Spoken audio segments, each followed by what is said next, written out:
Hi all, this is Mr. Yeager for chemistry. We're looking now at heating curves, and then we're also going to look at potential energy diagrams. So these are two more of the graphs that we have to be ready to analyze. I mean, if you get them, you get them, and there's nothing too special about it. That's the big thing. You should feel confident. You should be excited that you see a graph because you'll pretty much know what questions have to be asked with it. There's no real big surprises. Okay? So, with heating curves, all right, what are we looking at? We're looking at what is a heating curve, how do I identify the parts of it? Again, we're going to be focused on what state of matter is it at different points, what's happening to the energy during the different times, all right, because we'll also be able to see the phase changes occurring, etc., etc. All right, so you can obviously watch another YouTube video on this, that's fine. I'm going to go through basically how to kind of identify everything on this. So, this right here would be a heating curve of some substance, okay? I already know it's not water because I can tell the melting point is not 0. But almost all heating curves have this particular type of shape where you see, it's kind of like a weird staircase with one very long stair usually in the middle there, etc. Okay, where you have a diagonal line, flat line, diagonal line, flat line, diagonal line, okay? You have heat on the x-axis. So that is basically saying as you're moving left to right, the amount of energy is increasing, like continuously being added to the substance. Again, we are looking at a single substance from this heating curve. You have temperature on the y-axis. This is showing you that obviously as you go up, the temperature is rising, so the average kinetic energy is going up. All right? So we are still at, like both of them are basically energy. You know, we are adding heat from the bottom, but are we then seeing a temperature change with it? Okay? So, breaking down this graph right off the bat. Each of the diagonal lines are states of matter. Okay? And there's only one state of matter. I'm going to put one right next to it. One state of matter present at each diagonal line. The bottom will always be solid, the middle one will always be liquid, and the top one will always be gas. So solid, liquid, gas. Okay? What is happening? Let's focus on those. Let's focus on like the liquid. What is happening to the liquid as you're going up the slope? Sure, some people will be like, it's getting hotter. Okay, what do you mean? What does that mean from the molecular level? We want to use kinetic molecular theory here. As you increase temperature, what are the particles of the liquid doing? As you increase temperature, you increase the kinetic energy of the particles. They increase in motion. Okay, they're getting faster and faster and faster. Okay, all right, faster down here. Okay, as you go up the slope. Now, vice versa, if you go down the slope, what's happening? The kinetic energy is decreasing, you're getting slower. Okay, but any point in between the two flat lines, you only have liquid present. Same thing with the solid, only solid present. The diagonal line, only gas present. Okay? Now, the flat areas, the flat slopes. Okay? Those are where phase changes are occurring. And there are two states of matter present during this time. Okay? So you just have to identify which state change is occurring based on the direction we're going. Now, if we're going up along the slope here, if we're going from left to right, all right, diagonally upwards, if I'm changing from solid to liquid, this must be melting. And what do I have present here? Solid and liquid is present during that time. All right? Up at the top here, this is boiling. Okay, what do I have present? I have liquid and gas present at that time. All right, so there are two states of matter present during the state changes. Now, if you want to say what's the toughest question on this or the toughest analysis is, why is the temperature not changing during the state change? The temperature stays the same the whole time during the state change. All right, the temperature doesn't change. But the energy is still going up. We're still increasing the energy of the particles. And what we're increasing is we're increasing their potential energy. all right? This energy that's going to help basically, sorry, I'm struggling here. In terms of going into breaking those bonds, they're absorbing that. Now, they're not breaking bonds. What's really happening here, as we talked about this before, is right here, this is going into loosening the intermolecular forces, okay, if it's melting. And then if it's boiling, we are breaking those intermolecular forces.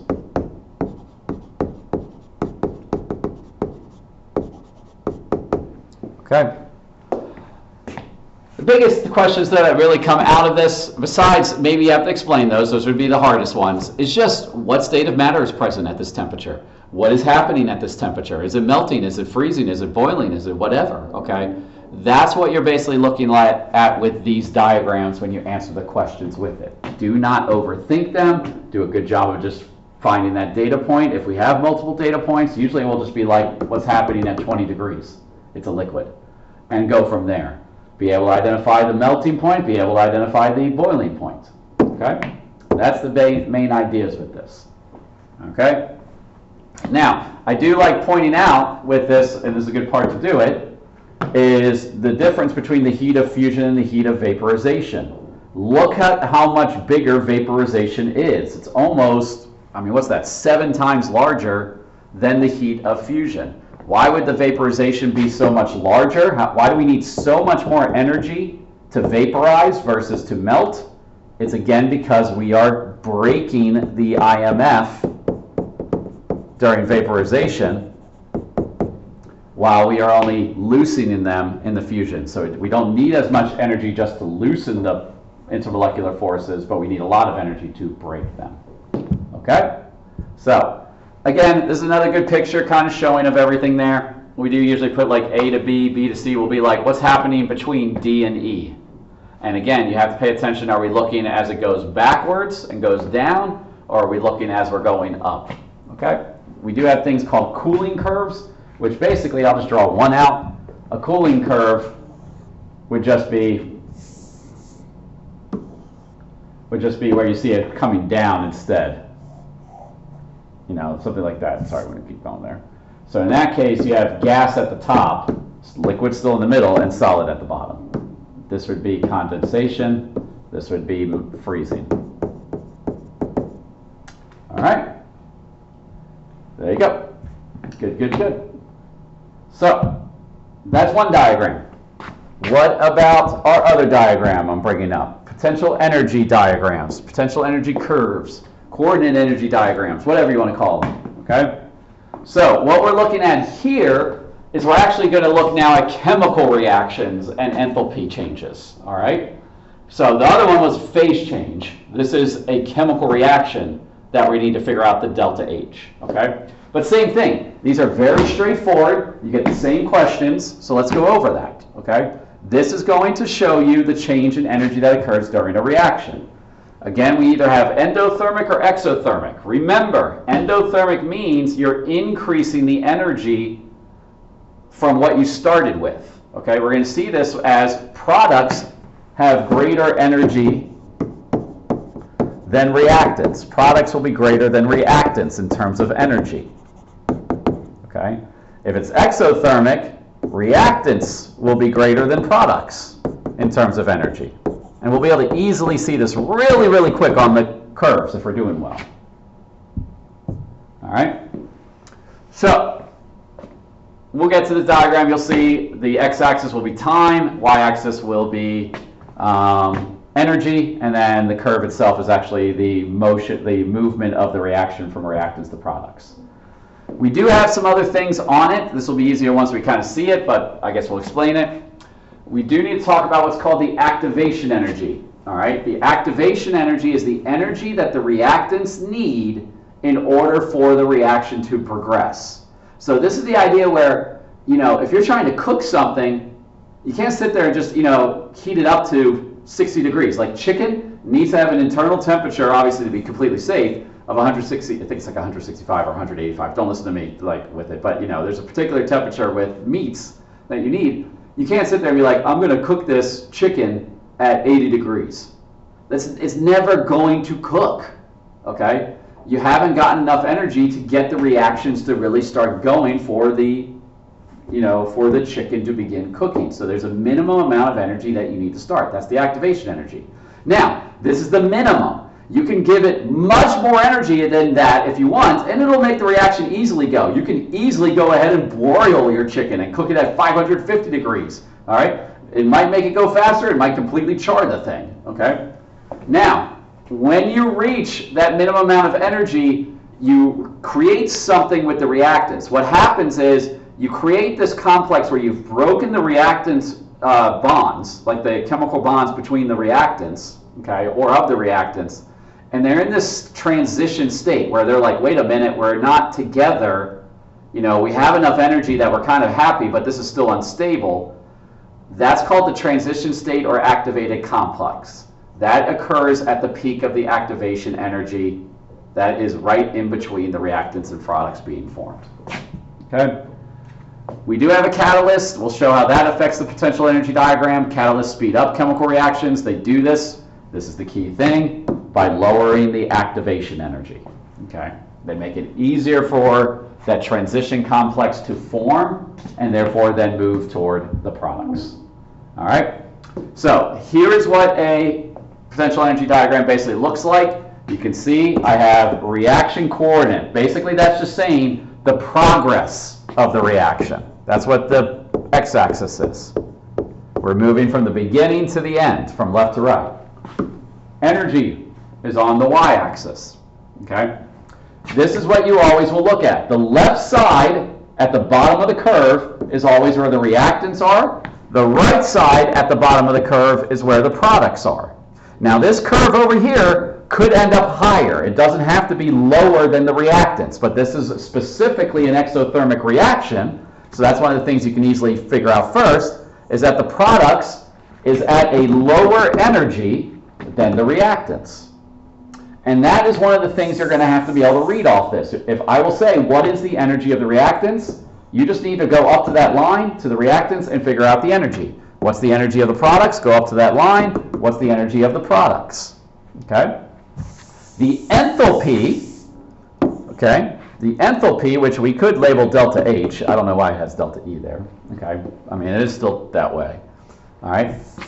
The change in energy that occurs is equal to products minus reactants always. And what I'm talking about is the energy of the products minus the energy of the reactants. Okay? We just always subtract. So this one you can tell you're going to get a negative answer. This is going to give you a negative delta H or delta E because the products are less than the reactants, which makes that an exothermic process. Now, activation energy. That's what this part is. The activation energy is the energy from where the reactants start to the top of the hump, to the top of the curve. That is the activation energy that you need. What we're saying is if you only get this much energy in your reactants, they're going to stay reactants. They basically fall back down the curve. You need to get at least this much energy for then this activating complex, which is occurring at this height right here. If you want to figure out the energy of the activated complex, that's what you would record, is that point right there. Okay? For it to then go down to the other side. Okay? And that's how it basically works. So we have to identify this as exo. You'd have to identify energies of reactants, products, activating complex, activation energy, and then calculate out the delta H by subtracting products minus reactants. This would be an endothermic one, so you can see that the products are higher than the reactants, so this would be a positive change in energy. And then this is kind of showing you the activation energy with and without catalyst. So this is where if you see a second line that's lower, the normal route for this would be on the blue one. That would be the normal amount of activation energy that this reaction would need without a catalyst. But that might be too much energy to try to put into these reactants. So if you add a catalyst that does not get used in the reaction, you can collect the catalyst afterwards. It supports the reaction, you can see that the activation complex, the activation energy, is a whole lot less. And that'll make it easier for the reactants to become products. All right, so is this reaction endo or exothermic? The products are less than the reactants. This is exothermic. How much less? Let's actually go ahead and calculate that. This is 40, this is 15, so 15 minus 40, this would have an enthalpy of negative 25 kilojoules. Okay? What is the energy of the reactants? I just did that, so that would be 40. The products, 15. Energy of the reaction, I don't know why they have it that way. This should be negative. This is wrong. It should be 15 minus 40, negative. What is the energy of the transition state? That would be at the very top, so that would be 50. What is the activation energy? It's the difference from the reactants on up to the activation complex. That's 10. Okay? And that's it. That's how we do those. Okay? So, both heating curves and potential energy diagrams. I feel like these are things you can absolutely take advantage of to do very well on this test when you see those. Not a lot of math or very simple math, and you go from there. All right, thanks.